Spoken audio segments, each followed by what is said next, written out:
ورحمة الله وبركاته. بسم الله الرحمن الرحيم. الحمد لله وكفى وسلام على عباده الذين اصطفى، أما بعد. أعوذ بالله من الشيطان الرجيم. بسم الله الرحمن الرحيم. ربنا وآتنا ما وعدتنا على رسلك ولا تخزنا يوم القيامة إنك لا تخلف الميعاد. صدق الله العظيم. وقد قال النبي صلى الله عليه وآله وسلم: الدين النصيحة، أو كما قال عليه الصلاة والسلام.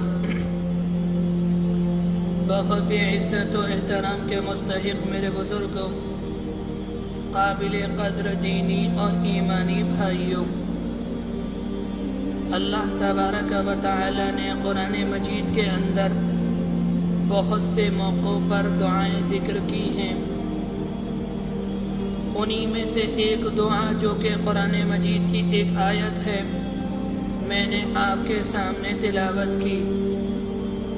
اس دعا کے اندر اللہ تبارک و تعالی اپنے بندوں کو، یعنی اہل ایمان کو جو اللہ کے رسول علیہ السلام کے امتی ہیں، انہیں بہت محبت کے ساتھ اور پیار کے ساتھ سمجھاتے ہیں: اے میرے بندو، جب تم مجھ سے مانگا کرو تو اس طرح سے مانگا کرو: ربنا وآتنا ما وعدتنا علی رسلک، اے ہمارے پروردگار ہمیں وہ چیزیں عطا فرما جس کا آپ نے اپنے رسولوں سے وعدہ فرمایا. ولا تخزنا یوم القیامہ، اور قیامت کی رسوائی سے، قیامت کی ذلت سے ہماری حفاظت فرما. انک لا تخلف المیعاد، آپ وعدہ خلافی نہیں کرتے. میرے بھائیوں، دنیا کے اندر کوئی انسان، کوئی اللہ کا بندہ، ہم اور آپ اس بات کو پسند نہیں کرتے کہ دنیا کے اندر ہم رسوا ہوں، دنیا کے اندر ہم ذلیل ہوں. ہم ایسا کوئی کام نہیں کرتے جس کی وجہ سے ہمیں شرمندگی کا سامنا کرنا پڑے. دنیا کے اندر ہر انسان یہ چاہتا ہے مجھے ایک لمحے کے لیے بھی، ایک سیکنڈ کے لیے بھی دنیا میں ذلت کا سامنا نہ کرنا پڑے. اگر ہمیں اور آپ کو یہ ذلت اتنی بری لگتی ہے، اتنی خراب لگتی ہے، تو ہمیں اور آپ کو آخرت کی ذلت سے اللہ کی حفاظت مانگنی چاہیے. دنیا کی جو ذلت اور رسوائی ہے وہ تو چند دنوں کی ہے، وہ بھی عارضی ہے. انسان دنیا کے اندر آتا ہے، کوئی غلط کام کرتا ہے، انسان رسوا ہونے لگتا ہے، شرمندہ ہونے لگتا ہے. لیکن جب انسان دنیا سے رخصت ہو جاتا ہے تو اس کی رسوائی بھی اس کے ساتھ چلی جاتی ہے. اگر ہم اور آپ یہ چاہتے ہیں کہ ہم آخرت میں رسوا نہ ہوں تو ہمیں دنیا کے اندر نمازوں کی پابندی کرنی پڑے گی، دنیا میں قرآن مجید کی تلاوت کرنی پڑے گی، دنیا میں غریبوں کا، یتیموں کا، بیواؤں کا خیال رکھنا پڑے گا، اور حلال اختیار کرنا پڑے گا، اور حرام سے اجتناب کرنا پڑے گا. اور نبی اکرم علیہ السلام زندگی گزارنے کا جو طریقہ دے کے گئے، اس طریقے پر زندگی گزارنی پڑے گی. اگر ہم اس طرح سے زندگی گزاریں گے تو آخرت میں ہمیں شرمندگی کا سامنا نہیں کرنا پڑے گا. اور اگر دنیا میں ہم نے نماز نہیں پڑھی، دنیا میں ہم نے زکوٰۃ نہیں دی، دنیا کے اندر ہم نے غریبوں کا، یتیموں کا، بیواؤں کا خیال نہیں کیا، دنیا کے اندر ہم نے حلال کو چھوڑ کر حرام اختیار کیا، تو آخرت میں ہمیں اور آپ کو ذلت کا سامنا کرنا پڑے گا. اور وہاں کی ذلت ایسی ہوگی، کوئی چیز ہمیں اور آپ کو وہاں کی ذلت سے بچا نہ سکے گی. آخرت کی ذلت، آخرت کی خطرناکی بہت زیادہ ہے. قرآن مجید کے اندر بھی اس کی بے شمار آیتیں ہیں، اور اللہ کے رسول علیہ السلام نے اپنے صحابہ اکرام کو کتنے موقعوں پر آخرت سمجھائی. آپ نے حشر کا میدان سمجھایا، آپ نے وہاں کے جو مناظر تھے، آپ نے جہنم کے مناظر، جب آپ معراج کے موقع پر گئے، آپ نے صحابہ اکرام کے سامنے کھول کھول کر بیان کیے. آپ اس لیے کھول کر بیان کر رہے تھے تاکہ لوگ جہنم سے ڈر جائیں اور اللہ کی عبادت کرنے والے بن جائیں۔ اللہ کے رسول علیہ السلام کے ایک صحابی حضرت مقداد رضی اللہ عنہ وہ بیان کرتے ہیں کہ اللہ کے رسول علیہ السلام نے ایک موقع پر قیامت کا منظر، آخرت کا منظر، حشر کا منظر ہمارے سامنے بیان کیا۔ آپ نے اس طرح سے بیان کیا، آپ نے ہم سے فرمایا یہ جو سورج ہے اس وقت مفسرین اکرام نے یہ بات لکھی ہے یہ چوتھے آسمان پر ہے، زمین سے لے کر پہلے آسمان کا جو درمیان کا خلا اور درمیان کی مسافت ہے وہ تقریباً 500 سال ہے۔ تو چوتھے آسمان پہ سورج ہے، اس کی گرمی ہم اور آپ کتنی محسوس کرتے ہیں گرمی کے موسم میں۔ اللہ کے رسول علیہ السلام نے فرمایا جب قیامت کا منظر ہوگا، جب لوگ حشر کے میدان کے اندر ہوں گے تو یہ چوتھے آسمان پر نہیں بلکہ سورج انسانوں کے سر کے بالکل قریب آ جائے گا اور ایک نیزے کے فاصلے پر ہوگا، اور اس کی گرمی اتنی خطرناک ہوگی، اتنی خطرناک ہوگی، لوگوں کے جسم کی چربی پگھلنے لگے گی۔ پھر آپ نے یہ بات ارشاد فرمائی لوگ اپنے اعمال کے بغیر پسینے کے اندر ڈوبے ہوئے ہوں گے۔ آپ نے فرمایا کسی کا پسینہ اس کی ایڑیوں تک ہوگا، کسی کا پسینہ اس کے ٹخنوں تک ہوگا، کسی کا پسینہ اس کی پنڈلیوں تک ہوگا، کسی کا پسینہ اس کے گھٹنوں تک ہوگا، اور کسی کا پسینہ اس کی کمر تک ہوگا، اور کسی کا پسینہ اس کے سینے تک ہوگا، اور کسی کا پسینہ اس کے منہ تک ہوگا۔ پسینے نے اسے لگام دے رکھی ہوگی۔ پھر آپ نے یہ بات ارشاد فرمائی کسی کا پسینہ اس کے سر کے اوپر ہوگا۔ صحابہ اکرام بیان کرتے ہیں جب آپ نے یہ بات ارشاد فرمائی تو آپ نے اپنے دونوں ہاتھوں کو اس طرح اپنے سر کے اوپر رکھ لیا اور یہ بات کہی کہ پسینہ انسانوں کے سر کے اوپر ہوگا، انسان پسینوں کے اندر ڈوبے ہوئے ہوں گے۔ آپ نے یہ بیان فرمائی۔ ایک موقع پر حضرت عائشہ بیان کرتی ہیں کہ اللہ کے رسول علیہ السلام نے ہم سے یہ بات ارشاد فرمائی کہ جب لوگ میدان محشر کے اندر، میدان حشر کے اندر جمع ہوں گے تو سارے کے سارے لوگ برہنہ ہوں گے۔ حضرت آدم علیہ السلام سے لے کر صبح قیامت میں جو آخری انسان آئے گا یہ سارے کے سارے ایک میدان کے اندر ہوں گے اور سارے کے سارے برہنہ ہوں گے۔ حضرت عائشہ نے اللہ کے رسول علیہ السلام سے معلوم کیا الرجال والنساء جميعا، اے اللہ کے رسول کیا مرد اور عورت ایک ساتھ ہوں گے؟ ينظر بعضهم الى بعض، وہ تو ایک دوسرے کو دیکھ رہے ہوں گے، کیا انہیں شرم نہیں آئے گی؟ میرے بھائیو اس زمانے کے اندر ہمارا معاشرہ، ہمارا سماج کتنا خراب ہے۔ اگر کوئی انسان جو سماج کے اندر شریف ہو اس کی نگاہ اگر کسی موقع پر کسی برہنہ انسان کے اوپر چلی جائے وہ فوراً اپنی نگاہوں کو قابو میں کرتا ہے، وہ فوراً اپنی نگاہوں کو چھپاتا ہے، اپنی نگاہوں کو جھکاتا ہے اور نیچا کرتا ہے۔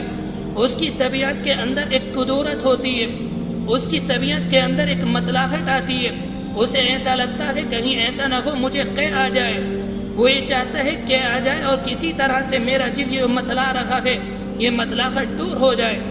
اللہ کے رسول علیہ السلام نے اس موقع پر فرمایا یا عائشہ الامر اشد من ان ينظر بعضهم الى بعض، اس موقع پر معاملہ اتنا خطرناک ہوگا، صورتحال اتنی سنجیدہ ہوگی، لوگوں کو ایک دوسرے کی طرف دیکھنے کی فرصت نہیں ہوگی۔ قرآن مجید کے اندر ایک موقع پر فرمایا فَإِذَا نُفِخَ فِي الصُّورِ فَلَا أَنْسَابَ بَيْنَهُمْ يَوْمَئِذٍ وَلَا يَتَسَاءَلُونَ، جب دوسری مرتبہ اللہ کا فرشتہ سور پھونکے گا لوگ اپنی قبروں سے نکلیں گے اور میدان حشر کی طرف جانے لگیں گے، اور جب سارے کے سارے لوگ میدان حشر کے اندر جمع ہوں گے اس موقع پر آپ نے فرمایا وہاں بھائی بھائی کو یاد نہیں کرے گا، وہاں رشتہ داری کام نہیں آئے گی، وہاں پر دوستی کام نہیں آئے گی، وہاں پر دنیا کے اندر ہم جو ایک دوسرے کے ساتھ یہ محبت کرتے ہیں یہ محبت کام نہیں آئے گی۔ آپ نے فرمایا اس موقع پر صرف ایک چیز کام آئے گی، وہ انسان کا ایمان اور اعمال صالحہ کام آئیں گے۔ جب سارے کے سارے لوگ میدان حشر میں جمع ہوں گے اس موقع پر اللہ کی طرف سے ایک میزان قائم کی جائے گی، ایک ترازو قائم کیا جائے گا، اس میں لوگوں کے ایمان کا، لوگوں کے اعمال صالحہ کا وزن ہوگا۔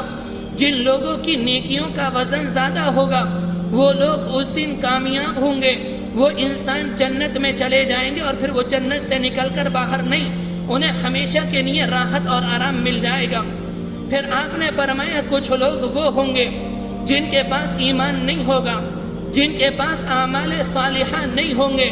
مثال کے طور پر سمجھانے کے لیے آپ نے فرمایا جیسے کفار اور مشرکین ہیں، جیسے منافقین ہیں، جیسے یہود و نصارہ ہیں، جب ان کے اعمال تولے جائیں گے، ان کی نیکیاں نہیں نکلیں گی، ان کے لیے جہنم کا فیصلہ ہو جائے گا، اللہ انہیں جہنم میں ڈالے گا۔ جب انہیں جہنم کے اندر ڈالا جائے گا تو جہنم کی آگ ان کے چہرے کو جھلسا کر رکھ دے گی۔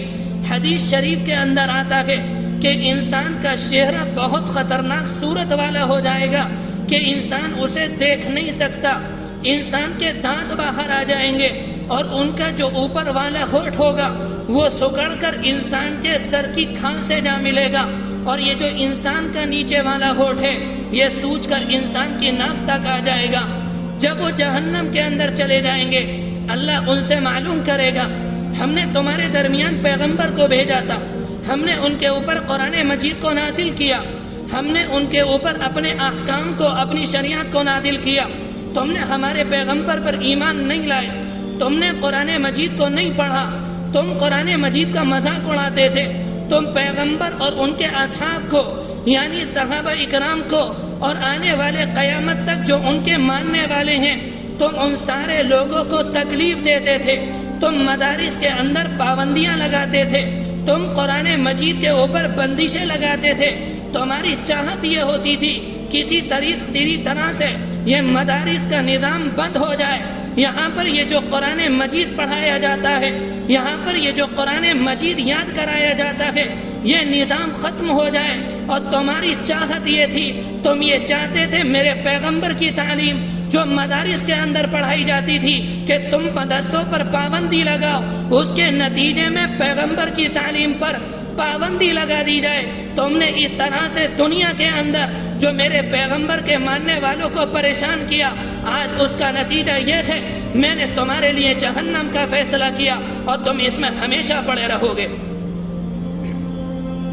ایک موقع پر قرآن مجید کے اندر یہ قیامت کی ہولناکی بیان کی گئی، ایک موقع پر قرآن مجید کی یہ آیت آئی، یا ایھا الناس اتقوا ربکم ان زلزلۃ الساعۃ شیء عظیم، اے لوگو اپنے رب سے ڈرو، اس لیے کہ جو قیامت کا زلزلہ ہوگا، جو قیامت کا بھونچال ہوگا وہ بہت خطرناک ہوگا، وہ اتنا خطرناک زلزلہ ہوگا کہ دنیا کے اندر کبھی ایسا کوہرام نہ مچا ہوگا، دنیا کے اندر ایسا زلزلہ اس سے پہلے نہ آیا ہوگا، وہ اتنا خطرناک زلزلہ ہوگا کہ سورج بے نور ہو جائے گا، ستارے پتوں کی طرح چھڑ جائیں گے، آسمان ٹوٹ جائیں گے، اور یہ جو بلند و بالا پہاڑ اور عمارتیں نظر آتی ہیں یہ ساری کی ساری ریزہ ریزہ ہو جائیں گی۔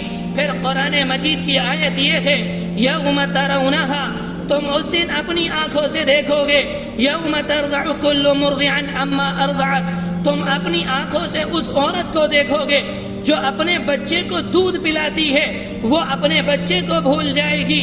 ایک ماں کے لیے سب سے عظیم چیز، سب سے قیمتی سرمایہ اس کا دودھ پیتا بچہ ہوتا ہے۔ ماں کے سامنے کیسے بھی حالات آ جائیں، ماں کے سامنے کوئی بھی پریشانی آ جائے، ماں اپنی جان کو جوخم میں ڈال دیتی ہے، ماں موت کو گلے سے لگا لیتی ہے، اور اس کی کوشش یہ ہوتی ہے کہ میرے بچے کو تکلیف نہ ہو جائے۔ قرآن مجید کی آیت ہے قیامت کا زلزلہ اتنا خطرناک ہوگا، وہ ماں جو دنیا کے اندر اپنی جان دے دیتی تھی، اپنے بچے کے اوپر آنچ نہیں آنے دیتی تھی، آج اس زلزلے سے وہ اتنی ڈر جائے گی، اتنی خوفزدہ ہوگی، وہ اپنے بچے کو پھینک دے گی۔ اس کے بعد آپ نے یہ بات ارشاد فرمائی، جب یہ حالات ہوں گے اس دن اللہ کے عرش کے سائے کے سوا کوئی سایہ نہ ہوگا، لیکن کچھ سعادت مند لوگ وہ ہوں گے جنہیں اس دن اللہ کے عرش کے سائے میں سایہ نصیب ہوگا۔ حدیث شریف کے اندر آتا ہے آپ نے 7 لوگ گنائے جنہیں اس دن عرش کے سائے میں سایہ نصیب ہوگا۔ یہ حدیث شریف میں اتنی آپ کے سامنے ذکر کر رہا ہوں تاکہ اللہ تبارک و تعالی مجھے اور آپ کو وہ اعمال کرنے کی توفیق نصیب فرمائے۔ آپ نے پہلی یہ بات ارشاد فرمائی جسے اس دن سایہ نصیب ہوگا امام العادل، وہ انصاف کرنے والا بادشاہ، وہ انصاف پسند بادشاہ ہوگا۔ میرے بھائیوں، اسلام ایسا پیارا مذہب ہے، آپ زندگی کے کسی شعبے میں چلے جائیں، آپ زندگی کے کسی گوشے میں چلے جائیں، آپ زندگی کے کسی میدان میں چلے جائیں، اگر آپ اللہ اور اس کے رسول کے فرمان کے تابع ہو کر زندگی گزارنا چاہتے ہیں، آپ زندگی کے جس شعبے میں جائیں گے، آپ زندگی کے جس میدان میں جائیں گے، آپ کو ہر میدان کے اندر اللہ کے رسول علیہ السلام کی مبارک سنتیں نظر آئیں گی۔ انسان ان پر عمل کر سکتا ہے اور عمل کرنے کے نتیجے میں اپنی آخرت کو درست کر سکتا ہے۔ آپ نے فرمایا، پہلا وہ انسان جسے عرش کا سایہ نصیب ہوگا، وہ انصاف کرنے والا بادشاہ۔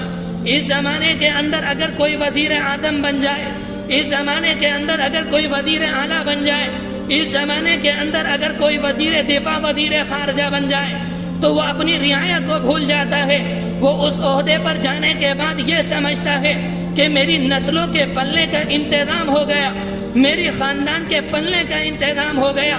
آپ بڑے عہدے کو چھوڑیے، اگر سرکار کے کوئی چھوٹے عہدے پر بھی آ جاتا ہے، وہ لوگوں کے درمیان انصاف نہیں کرتا، وہ لوگوں کے درمیان اختلاف کو دور نہیں کرتا، وہ انسان رشوت کے بازار کو گرم کرتا ہے، وہ لوگوں سے رشوت وصول کرتا ہے اور انصاف کو اٹھا کر بالائے طاق رکھ دیتا ہے۔ اگر کوئی مسلمان عادل بادشاہ بنے گا، اگر کوئی انسان بادشاہ بنا یا اپنی رعایا کا حاکم بنا یا اپنی رعایا کا وزیر بنا اور اس نے لوگوں کے درمیان انصاف نہ کیا، اس نے حقدار کو اس کا حق نہ دلوایا، یہ امام عادل نہیں، یہ امام فاجر ہے، یہ امام فاسق ہے۔ اس انسان کو اللہ کے عرش کا سایہ نصیب نہیں ہوگا۔ لیکن ایک انسان وہ ہے جو لوگوں کے درمیان انصاف کرتا ہے، لوگوں کو حق دلواتا ہے، لوگوں کے اختلاف دور کرتا ہے، یہ امام عادل ہے۔ روایت کے اندر آتا ہے، وہ انصاف کرنے والا بادشاہ، اس کے وہ چند منٹ جس میں وہ اپنی رعایا کے درمیان انصاف کرتا ہے، جس میں وہ اپنی رعایا کے درمیان اختلاف کو دور کرتا ہے، آپ علیہ السلام نے فرمایا وہ دوسرے انسان کی 60 سال کی عبادت سے افضل ہے، اس لیے کہ وہ اللہ کی مخلوق کی خدمت کر رہا ہے، وہ لوگوں کے درمیان انصاف کر رہا ہے۔ اور دنیا کے اندر اللہ کو اگر کوئی چیز پسند ہے تو اللہ کو سب سے زیادہ انصاف پسند ہے۔ دنیا کے اندر سب سے زیادہ منصف، سب سے بڑے عادل اللہ کے رسول علیہ السلام۔ آپ جب دنیا سے چلے گئے، آپ کے بعد صدیق اکبر کا زمانہ آیا۔ صدیق اکبر رضی اللہ عنہ کے زمانے میں کہیں سے صدقے کے اونٹ آئے۔ صدیق اکبر رضی اللہ عنہ نے جمعے کی نماز پڑھائی اور نماز کے بعد اعلان کیا کہ صدقے کے اونٹ آئے ہیں، میں انہیں کل تقسیم کروں گا، جن لوگوں کو لینا ہو وہ میرے پاس آ جائیں۔ ایک عورت نے یہ بات سنی، اس نے اپنے شوہر کو تیار کیا، اس نے کہا کل صدیق اکبر اونٹ تقسیم کریں گے، تم ان کے پاس جانا اور اس بات کی کوشش کرنا کہ تمہیں بھی ایک اونٹ مل جائے۔ وہ ان کے پاس آئے۔ صدیق اکبر رضی اللہ عنہ اس موقع پر اپنی فہرست تیار کر رہے تھے، وہ نام لکھ رہے تھے کسے اونٹ دیا جائے گا۔ وہ انسان آپ کے پاس آیا، آپ کے بار بار چکر لگا رہا تھا، آپ کو پریشانی ہو رہی تھی، آپ اسے دور کر رہے تھے، وہ انسان دور نہیں ہو رہا تھا۔ جب صدیق اکبر بہت پریشان ہوئے، انہوں نے ہاتھ سے اسے دھکا دیا، جس کی وجہ سے اسے معمولی سی چوٹ لگ گئی، وہ آپ کے پاس سے چلا گیا۔ جب سارے کے سارے اونٹ تقسیم ہو گئے، وہ انسان نظر نہیں آیا۔ صدیق اکبر رضی اللہ عنہ اٹھے اور اس جماعت کے اندر جہاں پر وہ اونٹ تقسیم کر رہے تھے، انہوں نے اس انسان کو ڈھونڈا، انہیں وہ انسان نظر آیا۔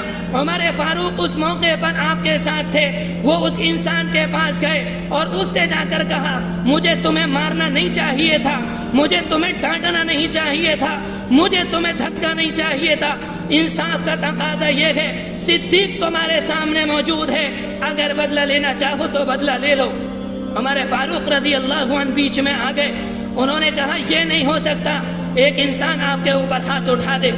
اس موقع پر آپ نے عمر فاروق رضی اللہ عنہ سے کہا عمر بیچ سے ہٹ جاؤ، تم جانتے نہیں اگر آج میرے پاس حکومت ہے، آج میرے پاس اقتدار ہے، آج میں مسلمانوں کا خلیفہ ہوں، اگر آج میں مسلمانوں کا امیر ہوں تو اس کا مطلب یہ نہیں میں کسی کو دھکا دینے لگوں، اس کا مطلب یہ نہیں میں کسی کے اوپر ظلم کرنے لگوں. آپ نے اس سے بہت کہا تم بدلہ لے لو. وہ انسان بدلے کو تیار نہ ہوا. آپ نے اپنے خادم کو بلایا اور اسے اپنے گھر بھیجا. وہ گھر گیا اور جا کر صدیق اکبر کی اونٹنی لایا. اس کے اوپر کجاوا رکھا ہوا تھا, اس کے اوپر ایک چادر پڑی ہوئی تھی. آپ نے اپنی اونٹنی اسے دے دی اور اس کے بعد یہ فرمایا اگر تم صدیق کے ساتھ انصاف کا معاملہ نہیں کرو گے تو صدیق اس طرح سے تمہارے ساتھ انصاف کا معاملہ کرے گا. ایک زمانہ آیا کہ صدیق اکبر دنیا سے رخصت ہو گئے. ان کے بعد عمر رضی اللہ عنہ کا زمانہ آیا. عمر رضی اللہ عنہ امیر المؤمنین بنے. ان کے زمانے میں فتوحات بہت ہوئیں. ایک غزوے میں فتح ملی. وہاں سے بہت ساری چادریں مدینہ منور آئیں. عمر رضی اللہ عنہ حضرت علی بیان کرتے ہیں کہ امیر المؤمنین ہمارے زمانے میں حضرت عمر تھے. وہ بیت اللہ کا طواف کر رہے تھے. میں نے اپنی آنکھوں سے دیکھا کہ ان کے اوپر جو جبہ تھا, وہ جو قمیص پہنے ہوئے تھے, اس قمیص کے اندر 21 پیوند لگے ہوئے تھے. وہ چادریں آئیں. صحابہ اکرام بیان کرتے ہیں کہ امیر المؤمنین نے سب کو ایک ایک چادر دی اور ایک چادر امیر المؤمنین عمر فاروق کے حصے میں آئی. 2-4 دنوں کے بعد جمعے کا دن آیا. جمعے کی نماز اس زمانے میں امیر خود پڑھایا کرتا تھا. اس زمانے کا تو معاملہ یہ ہے اگر کوئی ایم پی کسی مسجد میں آ جائے تو مسجد کی چرچا بن جاتی ہے. اگلے دن اخباروں میں سرخی لگ کر آتی ہے آج فلاں ایم پی نے فلاں مسجد کے اندر نماز پڑھی. میڈیا کا چرچا بن جاتا ہے. ایک زمانہ وہ تھا امیر المؤمنین خود نماز پڑھاتے. حضرت عمر نماز پڑھانے کے لیے آئے, خطبہ دینے کے لیے منبر پر آئے. آپ کے اوپر 2 چادریں تھیں. ایک صحابی کھڑے ہوئے اور کھڑے ہو کر یہ کہا امیر المؤمنین آپ نے چادریں تقسیم کی, سب کے حصے میں ایک ایک چادر آئی. ہم آپ کے پیچھے اس وقت تک نماز نہیں پڑھیں گے جب تک آپ یہ نہیں بتائیں گے آپ کے حصے میں 2 چادریں کیوں آئیں. اس زمانے کے اندر اگر کوئی وزیر اعظم کے سامنے کھڑا ہو جائے اور کھڑے ہو کر کوئی سوال کر دے, سب سے پہلے اسے اٹھا کر اس کی زبان کھینچ لی جاتی ہے, اسے سلاخوں کے پیچھے ڈال دیا جاتا ہے. عمر رضی اللہ عنہ سے کہا گیا آپ پریشان نہیں ہوئے, آپ کو غصہ نہیں آیا, آپ کی پریشانی پر شکن نہیں آئی, آپ کی پیشانی پر شکن نہیں آئی. آپ نے کہا اس کا جواب میں نہیں, اس کا جواب میرا بیٹا عبداللہ دے گا. آپ نے اپنے بیٹے کو کھڑا کیا, کہا کھڑے ہو. حضرت عبداللہ کھڑے ہوئے. اس کے بعد کھڑے ہو کر کہتے ہیں میرے باپ کے اوپر جو قمیض تھی وہ بہت زیادہ پھٹ گئی تھی. مال غنیمت کی چادریں آئیں. ایک چادر میرے ابا کے حصے میں آئی اور ایک چادر میرے حصے میں آئی. جب میرے باپ کے کپڑے بہت پھٹے ہوئے تھے میں نے اپنی چادر اپنے باپ کو ہدیہ کر دی. اس وجہ سے آج ان کے اوپر 2 چادریں.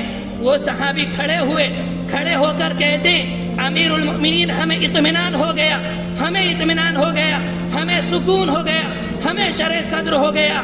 اب آپ جمعے کی نماز پڑھائیے, ہم آپ کے پیچھے نماز پڑھیں گے. اس وجہ سے آپ نے فرمایا تھا اگر کوئی رعایا کے درمیان انصاف کرے گا, اگر کوئی رعایا کے درمیان انصاف کرے گا اسے کل اللہ کے عرش کے سائے میں جگہ ملے گی. حدیث بہت طویل ہے, میں ان 7 باتوں میں نہیں جاتا, 1-2 بات کہہ کر اپنی بات ختم کرتا ہوں. آپ نے فرمایا ایک انسان وہ ہوگا جسے اللہ کے عرش کے سائے میں جگہ ملے گی. رجل طلبت ذات منصب و جمال, ایک انسان ہے, ایک عورت اس کے پاس خوبصورت آتی ہے, اسے گناہوں کی طرف بلاتی ہے. وہ انسان کہتا ہے انی اخاف اللہ, مجھے اللہ سے ڈر لگتا ہے, میں تیرے ساتھ گناہ نہیں کر سکتا. ایک پرانے زمانے کے اندر یعنی اللہ کے رسول علیہ السلام کے زمانے کے بعد ایک عالم گزرے جن کا نام سلیمان ابن یسار رحمت اللہ علیہ. وہ اپنے شاگردوں کے ساتھ حج کے لیے روانہ ہوئے.